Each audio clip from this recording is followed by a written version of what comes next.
Hello friends, চলে এসেছি আবারও একটা নতুন ভিডিও নিয়ে। আজকের আমাদের রেসিপিতে থাকছে Christmas special fruit cake without oven. একদম সহজ পদ্ধতিতে আমি আজকে এই কেকের রেসিপিটি আপনাদের সঙ্গে শেয়ার করব, যা খেতে তো দুর্দান্ত এবং ভীষণ সফট। তাহলে চলুন শুরু করা যাক আজকের রেসিপি।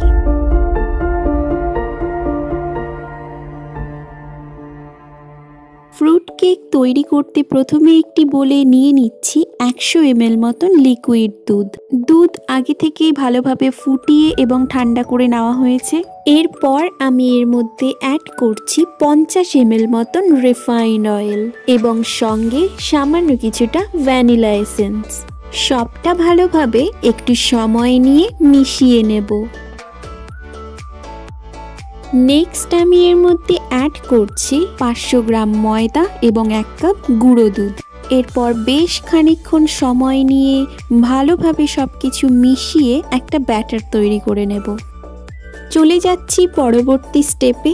নিয়ে নিচ্ছি একটি বোল এবং তার মধ্যে দিয়ে দিচ্ছি 1 গ্লাস অরেঞ্জ জুস এবং কিছু ড্রাই ফ্রুটস, যার মধ্যে রয়েছে কাজু বাদাম, কিশমিশ, আমন্ড, চেরি এবং কিছু টুটি ফ্রুটি, এবং সমস্তটাই এই জুসের মধ্যে ভিজিয়ে আমি সারা রাত রেখে দিয়েছিলাম।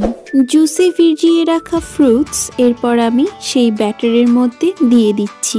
সবটা আবারও ভালোভাবে মিশিয়ে নেব। দেখুন ব্যাটার কিন্তু আমাদের প্রায় রেডি, কিন্তু এর মধ্যে এখনো মিষ্টি দেওয়া হয়নি।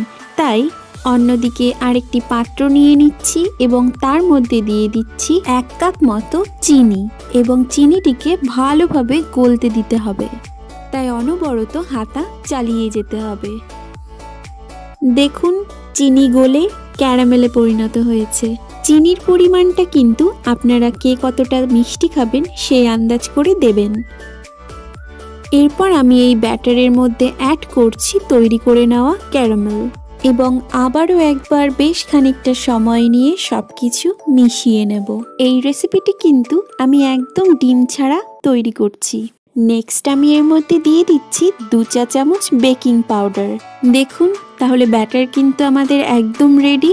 এরপর চলে যাচ্ছি পরবর্তী স্টেপে। নিয়ে নিচ্ছি একটি কেকের পাত্র এবং তার মধ্যে কিছুটা অয়েল ব্রাশ করে চারিদিক দিয়ে বাটার পেপার জড়িয়ে দিয়েছি এবং তৈরি করে রাখা ব্যাটার এর মধ্যে ঢেলে নিয়েছি। এরপর আমি একটি ননস্টিক কুকার বেশ খানিকক্ষণ গরম করে নিয়েছি এবং তার মধ্যে একটি স্ট্যান্ড বসিয়ে কেকের পাত্রটি রেখে দিয়েছি। ঢাকা আটকে প্রায় 1 ঘন্টা মতন লো ফ্লেমে কেকটি তৈরি করে নিতে হবে।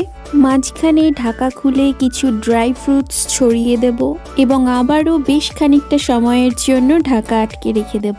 1 ঘন্টা পর একটা টুথপিকের সাহায্যে দেখে নেব যে কেকটা ভেতর থেকেও পুরোপুরি তৈরি হয়েছে কিনা। কেক আমাদের একদম রেডি। তাহলে দেখলেন তো কত সহজে সামান্য কিছু ইনগ্রেডিয়েন্টস দিয়েই বাড়িতেই তৈরি করে নেওয়া গেল কেক। ভিডিওটি ভালো লাগলে অবশ্যই একটি লাইক করে দেবেন এবং আমাদের চ্যানেলটি